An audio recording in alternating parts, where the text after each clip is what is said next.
Hi, ma'am. Hi, sir. Good afternoon. My name is Eric Tabuculde Prado.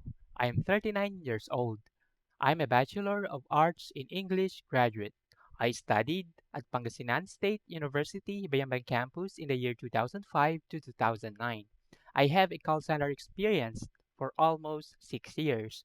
I started my BPO career in the year 2013 up until 2019.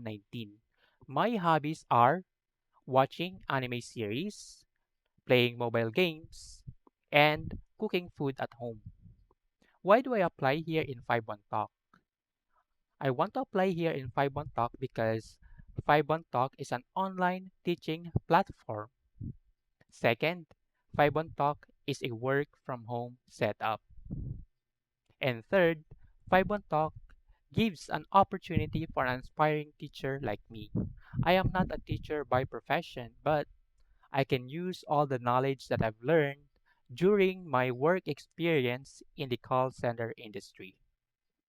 I have the passion and determination to teach at zero level students.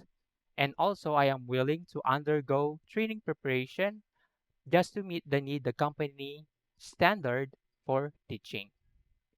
Teaching is my earnest desire since I was young.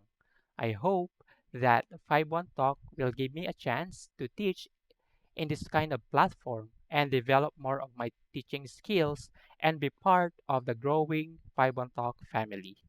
I already prepared all the necessary equipments with me. I have here my personal laptop with stable internet connection, a noise cancelling headset, a ring light, and my teaching space. Thank you very much.